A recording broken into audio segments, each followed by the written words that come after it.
I'm Matthew Stevens from Dessert Professional Magazine, and we're here at the second Great Chocolate Meltdown at the 2010 World Pastry Team Championships. So a meltdown is a fun head-to-head competition, in this case between two professionals, pitting Gary Ely from Oz Patisserie Dessert Truck in Albuquerque, New Mexico, against Chef Munchel from the Marriott, Baltimore, Inner Harbor. I'm doing chocolate covered bananas with a peanut butter ganache, and I'm also doing bonbons. What I've got going for the meltdown today is I'm doing molded chocolates, which are very classical. It's a chocolate shell that we're going to build right here, and then we're going to fill it with a peanut butter ganache. Pop them out and they're going to be red, white, and blue for the 4th of July. This is the bottom part of my peanut butter and jelly truffle. And what exactly are you piping there? This is the peanut butter ganache. It's half peanut butter and half peanut praline from Marriott.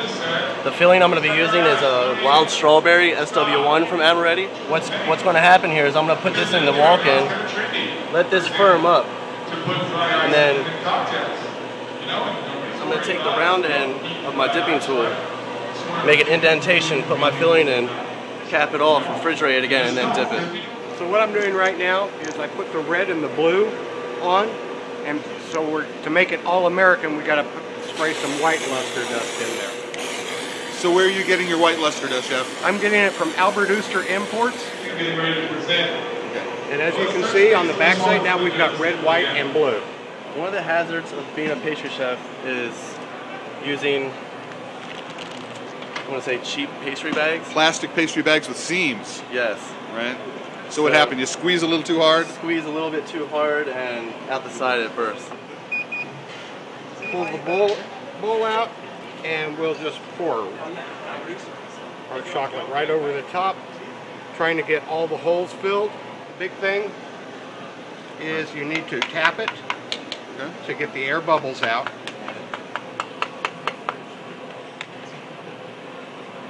Scrape off the excess. We're going to start tapping it, turn it upside down over our holding tray. Quick wipe, and we're off to the cooler for about 3 minutes so we can set the chocolate. Glass chillers are excellent. Ice creams, entremets. But what are you using them for today in chocolate?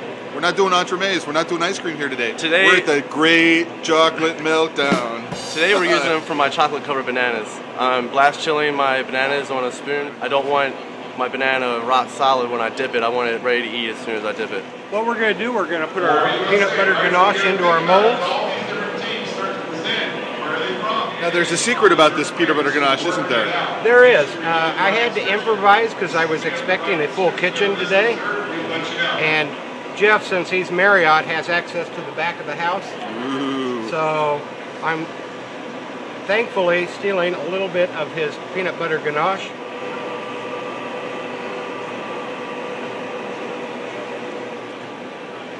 Gosh, teamwork.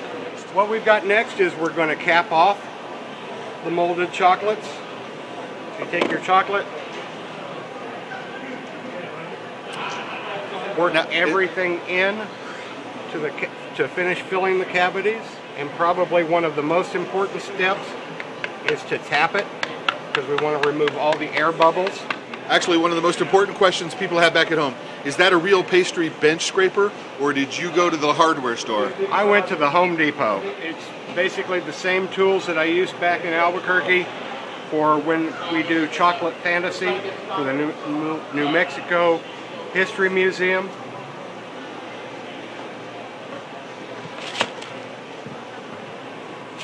And the final step is to scrape away the last remnants of the chocolate. Back to the cooler for about 2 minutes to set, and then we'll be right back to cap them off. I'm making my indentation for the filling. I had to put it in the blast freezer just for a little bit, just to get the cooler wasn't being fast enough for my liking. Again, just improvising. Improvising with tools. Depending where you work, you don't always have the tools you need or the tools you want, so you always have to improvise. You're using little spoons because that's what you had? I'm using tasting spoons because I had to improvise again. Okay.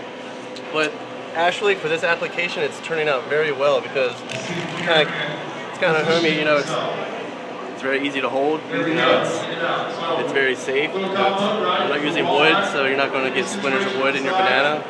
It's actually turning out very well. So now we're ready for our last and final step. Take them out of the mold, and as you can see, we have some beautiful red, white, and blue bonbons. Bravo!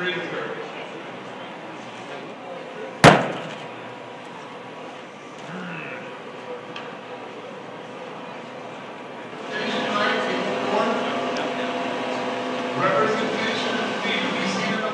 Do the competitors have the opportunity to explain to the judges the point and rules of just such a cream? But spice, cocoa, flour, is cake. We'll get you in there. So what does spice mean to you? Want the ingredients to get enough. And all spice could be spicy like picante. Thank you. Spicy like hot. What would you prefer? What would you Now it's cleanup time. So you decided to do straight dip? I am, but I'm starting to change my mind a little bit, but I just don't have any more rubber gloves, so looks like we're on a dipping tour here. You know what might make your life easier? One of the features of the Choc-O-Vision machine is what they call bowl stop. It'll hold it there for 90 seconds. 90 and then seconds? 90 seconds, and then it'll start up again. So what do you think? We're here at the Great Chocolate Meltdown. We have two professional pastry chefs, chocolatiers, and we challenge them to make something without any of the proper equipment. They have no idea what they're getting into. Looks like they actually did a pretty amazing job, huh? Great. I'm anxiously awaiting this bonbon. I met Gary a few days ago during the forum, and he's one of the most enthusiastic students and professionals that we've had here at the forum. So I'm expecting a lot here, and I'm going to get a lot.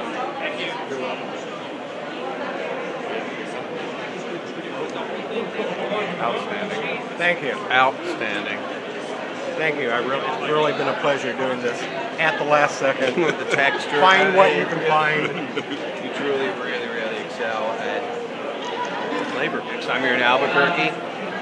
Check it out. All right, we're gonna do the big taste here. Take a truffle. Truffle first. Take a bite of banana.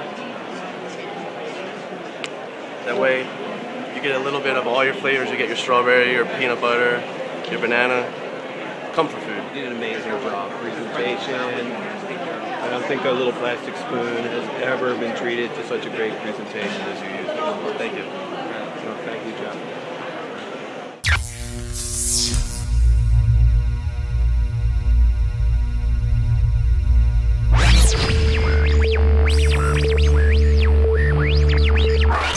So what do you think of the concept of a Great Chocolate Meltdown? You're ready to drop everything? That's what we got going on here. We got a couple of pastry. It's called the Great Chocolate Meltdown. We got a couple of pastry chefs, chocolatiers, who just grab them off the show floor and say, "You want to do something?" We have no idea what you got. Pick up chocolate, pick up ingredients. They don't have the tools. They're just going to make something. So you ready for a Great Chocolate Meltdown, James? Am I ready for a Great Chocolate Meltdown? Of course, I'm always ready for a Great Chocolate Meltdown. I have no idea what I'll do yet, but I'll do something.